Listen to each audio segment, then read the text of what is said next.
What's different about the new Chicago Bulls coach? Is Lauri Markkanen the Bulls' savior? Will these changes turn the Bulls around? The only question left is, say it with me, you win? Hey, sports fans! Coach Nick here, and welcome to the B-Ball Breakdown podcast. Today, I am excited to have on the show friend of the Breakdown, Darnell Mayberry, who is a senior writer at The Athletic covering the Chicago Bulls. And last we spoke, it was in 2016, believe it or not, Darnell, and you were not even covering the Bulls back then. Yeah, lots changed. And now you really don't have many reasons to talk to me now that I'm covering the Bulls. Well, what do you like better? Let's give you a chance to burn it down. You like OKC better or you like Chicago better?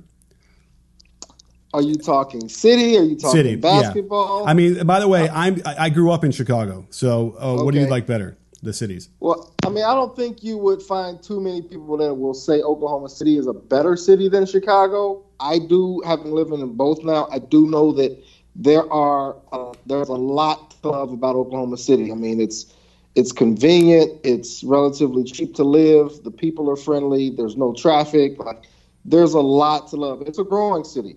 The weather's hit or miss, but you don't have to deal with the Chicago winters and things like that. So, but I really fell in love with Chicago, man, over the summer. This is my first summertime that I actually spent here full time, and it's as good as advertised. When people talk about summertime shy and all the things that there are to do, festivals and the beaches and the restaurants, and man, it's just a great city. Absolutely. I will not argue with you there. I spent a lot of time during the fall back and forth there, and it was always nice to go back. So let's talk about the Bulls, because they're certainly on everyone's mind recently with a new coaching change. And I thought we can break right into it and talk a little bit about what you're seeing now from the new Boylen era. It's the bald Boylen, not the one with hair, and it's A-N. Am I correct in saying that, B-O-Y-L-A-N and not E-N? You would be talking about the other Jim Boylen if you said A-N. Oh, no. I can't get it right. So I'm sorry. It's the E-N, Boylen, who is now coaching the Bulls, while the Boylan is still suing the Cavs and coaching somewhere else right now. But nonetheless, what are you seeing from the new era that could be different from what we saw with Hoiberg? Well, I'm seeing a lot more energy. These guys look like they're coming out there playing harder. You saw that from Tuesday night. And Jim Boylen's first game at the Pacers. The energy just looked a lot better. In fact, they were remarking on, I think, one of the broadcasts, on the Bulls broadcast, television broadcast, I should say, that players were tired because they weren't used to playing such hard defense. And so Jim Boylen, after the game, called out the conditioning and said, yeah, he thought they got a little gas at the end of the game. So you're seeing a lot more energy throughout the games, a lot more competitive spirit, which is the thing that front office talked to them about. That's what they wanted. I don't think you're going to see too many X's and O's changes right now. I mean, he's got a lot that he needs to do now that he's head coach, but I think that's coming soon. So is it really the case that it's a sudden switch that Boylen's brought to the table where all of a sudden they're just going to play much harder? Or is it one of those times where we've seen it in the past, a head coaching change gives you that flash for a few games and then it kind of dies down and they go back to their usual ways? Well, everything that I've been told is that Jim Boylen holds everyone accountable in ways that Fred Hoiberg didn't. So anything that they felt like they could have gotten away with maybe with Hoiberg, they're not going to be able to do that with Boylen, according to people I'm talking to. So I think that's the biggest difference. And players now, they know that any little sign of slippage is going to be called out and it's going to be corrected. Okay, so held accountable is one of those terms we hear a lot of in the coaching ranks, and it's never clear to me exactly what that means. Are we talking like film session, in your face, F-bombs, what the hell's wrong with you, or what does it look like in Chicago? Well, here's a perfect example. I'm glad you said film sessions, because Tuesday night, this was the first game. They lost, I think it was 96-90 to the Pacers. And we're sitting outside waiting for Jim Boylen to come out and address us after the game. And it's just taken, not forever, but unusually long. And turns out he put them through a couple film sessions, not sessions, but a couple film clips right after the game. He showed them poor defensive rebounding and turnovers. So, for a team that just lost a close game that they had a chance to win, it was a 7th straight loss. He had just put them through a marathon practice on Monday, his first one, a marathon shoot-around on Tuesday morning. And then after all of that, he makes them watch clips of turnovers and bad defensive rebounding right after the game Tuesday. So, he's calling out things because he says he wants them to learn while they're hurting. He wants them to understand what they're doing wrong. And that's how he's trying to hold them accountable, by being direct, by being honest, and not letting anything slip through the cracks. All right. So it does sound like that's what Hoiberg did by letting things slip through the cracks. I guess is that his personality, where he doesn't want to challenge people like with histrionics, or was he just at the end of the rope here, where he was kind of punching the clock and not quite doing those things? Yeah, there was some talk about how he would let things slide and players. I mean, I even wrote a big piece about how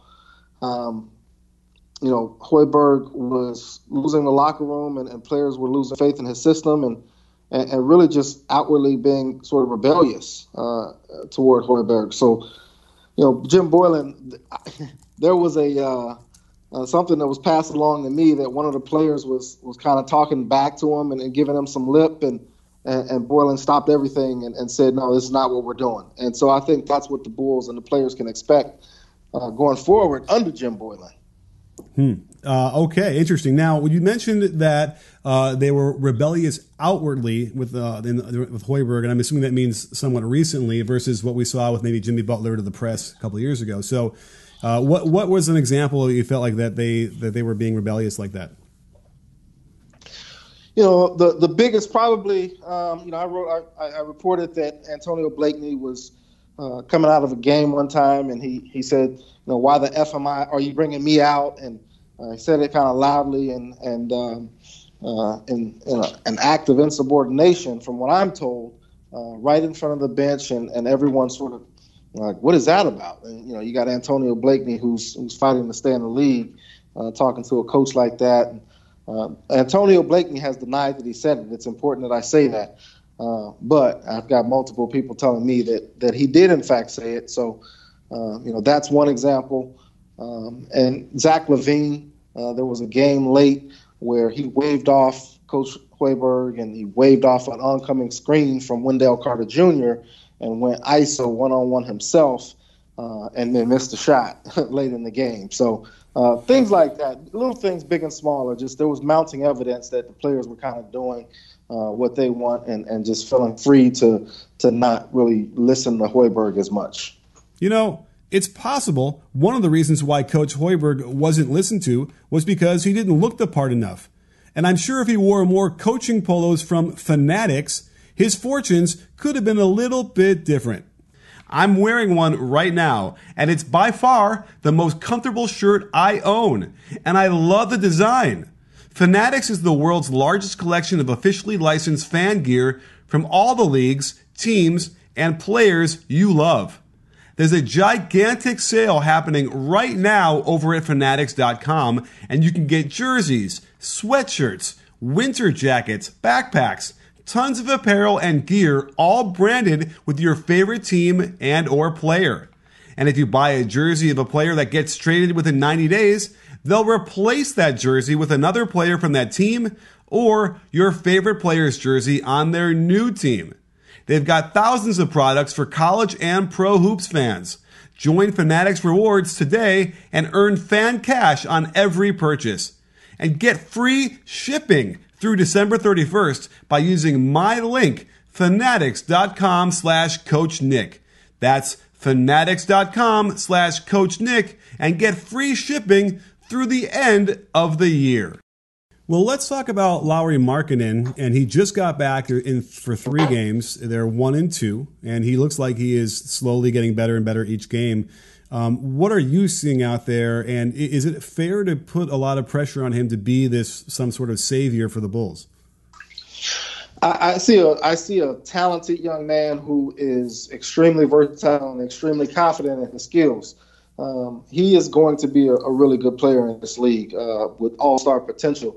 He can shoot it. He can start to put it on the floor a little bit. In fact, he made the game-winning play last night against the Thunder, putting it on the floor and getting to the rim for a layup, tough layup too. So, he's gonna be a really good player.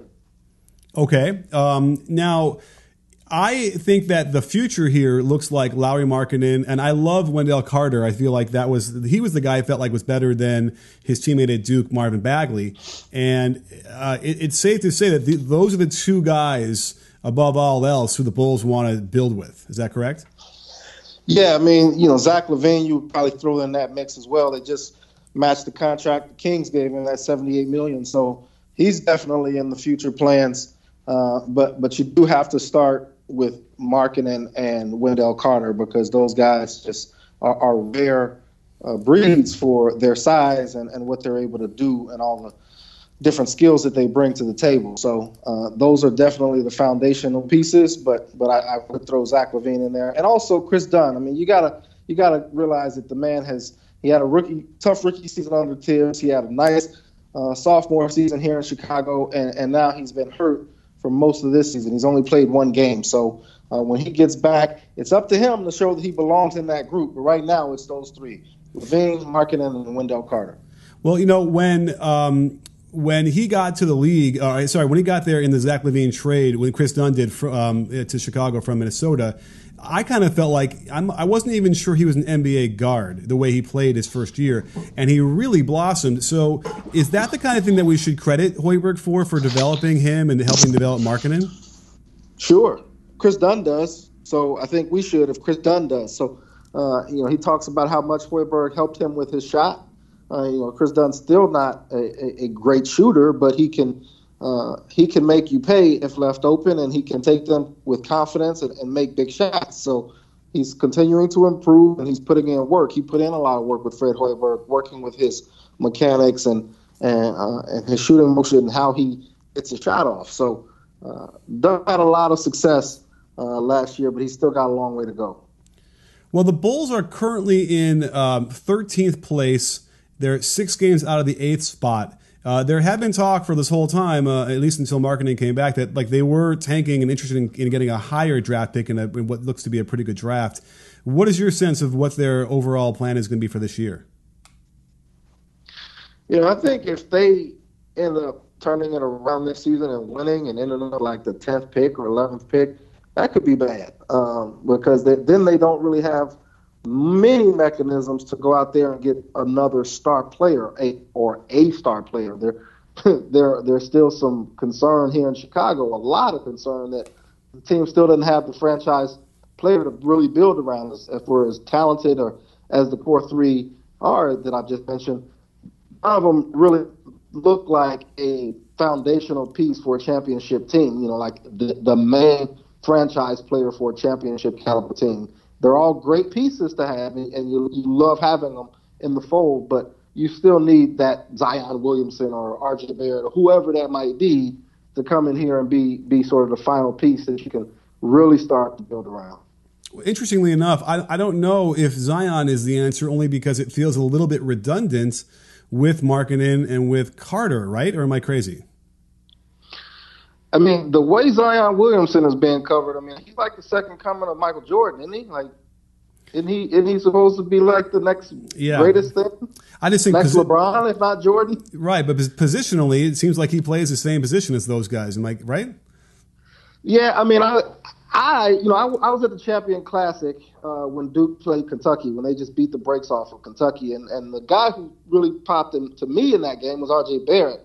I think RJ Barrett would be a great fit in between LaVine and Markkanen. You slide him into the 3. I think Zion Williamson is probably going to be more of a 4 in the league, and I love RJ Barrett's ability to shoot the ball more, even though he's streaky and he's improving. I think he's a more of a natural shooter than Zion. And now I could look crazy five years from now saying I like RJ Barrett more than Zion Williamson, but if you're talking about fit, which I know teams aren't supposed to draft for fit need that high in the draft, but I really do like RJ Barrett's tools. He can do a lot of things, and I see him as a perfect fit in between LaVine, Markkanen, and Wendell Carter.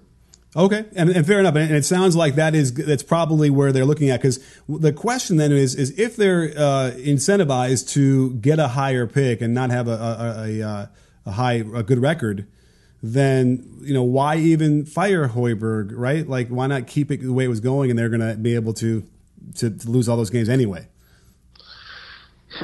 It depends on who you ask and what you believe, because on one hand, Hoiberg got a raw deal. He only got 24 games this season. He got one game with Lauri Markkanen. He got one game with Chris Dunn. And I think he got 4 games with Bobby Portis. Denzel Valentine has missed the entire season, and he will miss the entire season after undergoing ankle surgery. So Fred Hoiberg, no doubt about it, got a raw deal. As soon as these guys are all getting ready to return to the lineup, they get rid of him. Now, maybe they did it because they felt like when those guys came back, they were going to run, and they didn't think Hoiberg was the guy anyway.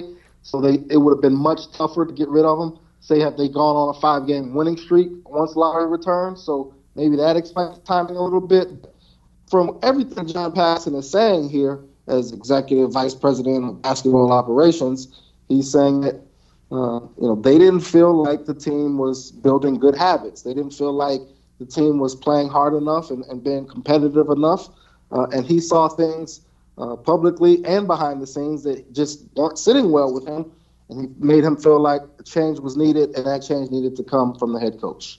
And we've seen that change, and we've seen the team play differently and more toward that.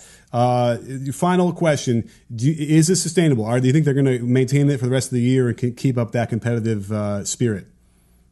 Well, it's going to have to. Chris and Bobby Portis are coming back, and they're going to have close to a healthy roster again, with the exception of the aforementioned Denzel Valentine. But at the same time, now these guys are all going to have to learn how to play together. Zach LaVine, Chris Dunn, and Lauri Markkanen only played 12 games together. I think they're at 255 minutes last season. So those guys haven't even shared the floor. I mean, this is their second year together, but they've been on the court so infrequently that they have to figure out how to play off of each other, who deserves the ball, who needs it when, who likes it where, things like that. And then not only that, but you throw in Jabari Parker into the mix, and also Wendell Carter Jr. And Bobby Portis. That's a lot of young talent to have to figure out how to mesh and coexist. And Jim Boylen and his staff now are going to have their hands full trying to figure out how to make that work. Absolutely. Well, thank you so much for breaking that down. My hands are full having to deal with all those details that you dropped on us. So I can't thank you enough, Darnell, for coming on the show. And we'll have to check in with you later this season to see what's what. Hopefully the Bulls can turn it around and it'll be worth it having me on. It's always worth it having you on. Thank you so much for doing that for us. And don't forget, sports fans, at B-Ball Breakdown, we're not a channel, we're a conversation. You in? Are you in, Darnell? I'm in.